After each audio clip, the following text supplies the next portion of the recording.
નમસ્કાર, good morning all of you. ગઈકાલે ગયા વિડીયોની અંદર આપણે ધાતુ વિદ્યાની સમજ મેળવી. ધાતુ ગાળણ, ધાતુમાંથી વિવિધ ઓજારો, બીબાઓ, મૂર્તિઓ, ઘર વપરાશી ચીજવસ્તુઓનું નિર્માણ, જમીનમાંથી ખનન કાર્ય કરી અને ખોદકામ દ્વારા જે ધાતુ પ્રાપ્ત કરી અને એ ધાતુમાંથી અવનવું નિર્માણ કર્યું, વ્યવહારિક ઉપયોગમાં આવી શકે તેવું. આજે આપણે વિજ્ઞાન વિષયક રસાયણ વિજ્ઞાન અથવા રસાયણ વિદ્યા વિશેની ચર્ચા કરવી છે. કોઈ પણ કેમિકલ આધીન પ્રયોગ અને પદ્ધતિઓ દ્વારા જે ફલશ્રુતિ પ્રાપ્ત થાય છે એને વ્યવહારના ઢાંચામાં ઢાળી અને નગર તેમજ રાષ્ટ્રના નાગરિકોને આપવાની જે પ્રવિધિઓ આપણા ઋષિમુનિએ જે વિકસાવી છે એ ખરેખર વિશ્વ ગૌરવ અપાવે તેવી બાબત છે. રસાયણશાસ્ત્ર એક પ્રયોગાત્મક વિજ્ઞાન છે. વિશેષ જ્ઞાનનો વ્યવહારુ ઢાંચો તૈયાર કરવાનો છે. આ વિદ્યા હકારાત્મક માર્ગે વિવિધ ખનિજો, છોડ, કૃષિ માટેના બીજ, વિવિધ ધાતુનું નિર્માણ અને તેમાં પરિવર્તન તથા સ્વાસ્થ્યની દ્રષ્ટિએ ઔષધિઓના સ્વરૂપમાં નિર્માણમાં ઉપયોગી છે. હવે આ બાબતને આપણે સમજીએ તો આજના જે રસાયણો, કેમિકલ્સ, જેને અંગ્રેજીમાં તમે શબ્દો વાપરો છો તે એનો ઉપયોગ બંને તરફી થઈ રહ્યો છે, હકારાત્મક અને નકારાત્મક. એમાં ભારત જેવા દેશ અને પડોશી દેશ ચાઇનાની અંદર આવા કૃત્રિમ રસાયણો લેબની અંદર જન્માવી અને વિશ્વના નાગરિકો સાથેની એના સ્વાસ્થ્ય સાથેની જે ચેડા કરવાની પદ્ધતિઓ છે એ નકારાત્મક છે. હંમેશા જે સંશોધનો થાય છે એનો હેતુ શરૂઆતના તબક્કાની અંદર માનવીય હોય, માનવ કલ્યાણ અર્થે હોય, તો એમાં ઈશ્વર પણ આપણને સાથ આપતું હોય છે. પણ જ્યારે કોઈ પૂર્વગ્રહયુક્ત માણસના વિરોધની અંદર હોય અને એનો નકારાત્મક ઉપયોગ કરી નાખે ત્યારે માનવજાત માટે ખૂબ નુકસાન કરતા સાબિત થાય છે. આવા રસાયણશાસ્ત્રીઓ જે આપણા ઋષિમુનિઓ હતા એ માનવ કલ્યાણ અર્થે સંશોધનો કરતા, રસાયણો બનાવતા અને એના સ્વાસ્થ્યના હિત ખાતર એના ઉપયોગમાં આવે એવા જ હતા. રસાયણશાસ્ત્રીઓમાં નાલંદા વિદ્યાપીઠના બૌદ્ધ આચાર્ય નાગાર્જુનનું નામ શિરમોર છે. ભારતીય રસાયણશાસ્ત્રના આચાર્ય માનવામાં આવે છે. એમણે રસ રત્નાકર અને આરોગ્ય મંજરી નામના 2 ગ્રંથો લખ્યા છે. એની અંદર તમામ વિગતો આપી છે, પ્રયોગાત્મક પ્રવિધિઓ આપી છે, ફલશ્રુતિ કેવી આપણને સાંપડશે એની માહિતી પણ મળી છે. આચાર્ય નાગાર્જુને વનસ્પતિ ઔષધની સાથે સાથે રાસાયણ ઔષધો વાપરવાની પણ ભલામણ કરી હતી. પારાની ભસ્મ કરીને ઔષધ તરીકે વાપરવાનો પ્રયોગ તેમના દ્વારા શરૂ થયો હોવાનું મનાય છે. નાલંદા વિદ્યાપીઠમાં રસાયણ વિદ્યાના અભ્યાસ અને સંશોધન માટે પોતાની અલગ રસાયણશાળા અને ભઠ્ઠીઓ હતી. રસાયણશાળાની અંદર રસાયણ શાસ્ત્રોના ગ્રંથોમાં મુખ્ય રસ, ઉપરસ, 10 પ્રકારના વિષ એટલે કે ઝેર તેમજ વિવિધ પ્રકારના ક્ષારો અને ધાતુઓની ભસ્મનું વર્ણન એના આ ગ્રંથોની અંદર જોવા મળે છે.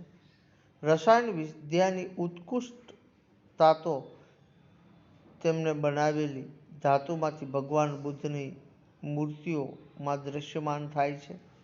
7.5 ફૂટ ઊંચી 1 ટન વજન ધરાવતી તામ્રમૂર્તિ સુલતાનગંજ એટલે કે બિહારમાંથી મળી આવી છે તથા 18 ફૂટ ઊંચી ભગવાન બુદ્ધની મૂર્તિ નાલંદા વિદ્યાપીઠમાંથી મળી આવી છે.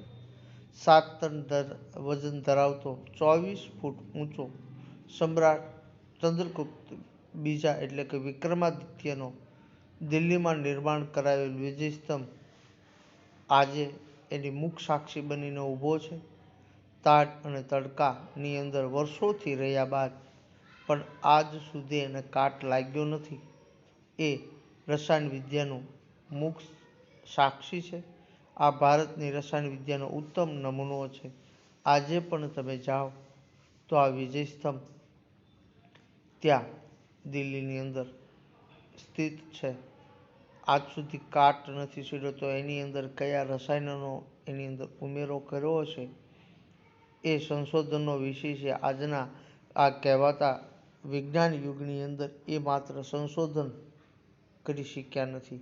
તો એ આપણા કરતાં એ વિદ્વાનો અને ઋષિમુનિઓ આ વિદ્યાની અંદર કેટલા આગળ હશે એવું કહેવું હોય તો કહી શકાય. તમારા પાઠ્યપુસ્તકની અંદર સરસ મજાનો ફોટોગ્રાફ પણ આપેલો છે, જોઈ શકો છો. અને એ મુખ સાક્ષીના દર્શન પણ કરી શકો છો. ત્યાર પછી મેડિકલ ક્ષેત્રનો વિકાસ, શલ્ય ચિકિત્સા. પ્રાચીન ભારતથી આજ સુધી અવનવા રોગો સામે બાથ ભીડવા માટે વૈદિક વિદ્યાનો પ્રારંભ પ્રાચીન સમયથી ભગવાન ધન્વંતરીના સમયમાં થયેલો. આયુર્વેદ શાસ્ત્રના રચયિતા ભગવાન ધન્વંતરીએ અને એને આપેલું લખાણ અને વિવિધ ઔષધિઓનો ઉપયોગની માહિતી એ આયુર્વેદ શાસ્ત્રની અંદર છે. આપણને આપણા પુરાણોની અંદર આલેખાયેલી કેટલીક બાબતો ઉપરથી આપણને ખ્યાલ આવી જાય કે આયુર્વેદની અંદર રોગોને મટાડવા માટેની જે ઔષધિઓ છે એને વાપરવાની પદ્ધતિઓ વિકસાવેલી છે એ સમજી શકાય છે. રામાયણની અંદર આનું ઉત્તમ ઉદાહરણ છે કે રામ રાવણના યુદ્ધ દરમિયાન લક્ષ્મણજીની જે વાગેલી બરછી છે એ ઘાવ છે એને બુરવા માટે, શ્વાસોશ્વાસની ક્રિયા ચાલુ રાખવા માટે અને જીવતદાન આપવા માટે જે જડીબુટ્ટીઓ હિમાલય ક્ષેત્રોમાંથી લાવી અને આપવામાં આવેલી અને પુનઃ પાછું સહૃદયે એ યુદ્ધ કરવા સક્ષમ બનેલા લક્ષ્મણજી. તમને ખ્યાલ છે કે હનુમાનજીએ એમાં કેટલી કસરત કરેલી.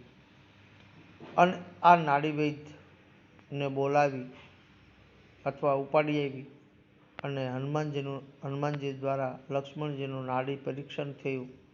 ત્યારબાદ એના જિંદગીના શ્વાસો કેટલા છે અને એ શ્વાસોશ્વાસ દરમિયાન એને આ અમુક અમૂલ્ય ઔષધિ આપવામાં આવે તો વ્યક્તિ છે મરતો બચી શકે એમ છે. એવા સૂચન થકી હનુમાનજી ઔષધિઓ પ્રાપ્ત કરવા હિમાલય સુધી જાય છે અને 12 કલાકના સમયમાં હિમાલયથી પરત આવે છે સૂર્યોદય થતાં પહેલાં અને લક્ષ્મણજીને નવજીવન આપે છે. આ બધી વાતોથી આપણે વાકેફ છીએ. તો મારું કહેવાનો મતલબ એ છે કે આયુર્વેદની અંદર જે પદ્ધતિઓ આપણને આપવામાં આવેલી છે, જે ઔષધિઓના નામ આપવામાં આવેલા છે, વનસ્પતિ વિજ્ઞાન વિષયક જે ચર્ચાઓ કરેલી છે એ ખરેખર રોગ મટાડવાના નહીં, રોગને જડમૂળમાંથી કાઢી નાખવા માટે જે ઉપાયો સૂચવા છે એ મહત્વના અને અક્ષીર છે. મહર્ષિ ચરક સંહિતા એમણે લખેલો ગ્રંથ 2000 ઉપરાંત વનસ્પતિ અને ઔષધિનું વર્ણન એના આ ચરક સંહિતામાં કર્યું છે. મહર્ષિ સુશ્રુતે સુશ્રુત સંહિતામાં શલ્ય ચિકિત્સા એટલે કે વાઢકાપ વિદ્યા, શસ્ત્રક્રિયાના એવા ધારદાર સાધનોનો ઉલ્લેખ કર્યો છે કે જે માથાના વાળને ઊભા ચીરીને બે ભાગ કરી શકતા હતા. એવા તીક્ષ્ણ હથિયારો એ સમયની અંદર વાટકાપ માટે વપરાતા હશે. આજે પણ એવા તીક્ષ્ણ હથિયારો આપણે વિકસાવી શક્યા છે મેડિકલ ક્ષેત્રની અંદર. વાઘભટ્ટ સંહિતા પણ મહત્વનો ગ્રંથ છે. ચરક સંહિતા, સુશ્રુત સંહિતા, વાઘભટ્ટ સંહિતાના પ્રત્યેક વૈદ્ય માટે આ 3 ગ્રંથોનો અભ્યાસ છે એ ખૂબ ઉપયોગી અને અનિવાર્ય છે. પ્રાચીન ભારતના હિન્દુઓના ઔષધ શાસ્ત્રમાં ખનિજ, વનસ્પતિ અને પ્રાણીઓની ઔષધિઓનો વિશાળ સંગ્રહ સમાયેલો છે. દવા બનાવવાની ઝીણવટભરી વિધિઓ સાથેનું દવાઓનું વર્ગીકરણ તથા દવાઓના ઉપયોગ માટે આપવામાં આવેલા સૂચનો, એની ટિપ્સ, વાટકાપ કરવા માટે પ્યાલા આકારનો પાટો બાંધી લોહીનું પરિભ્રમણ અટકાવવાની જે પદ્ધતિ છે એ મહત્વની છે. પેઢું, મૂત્ર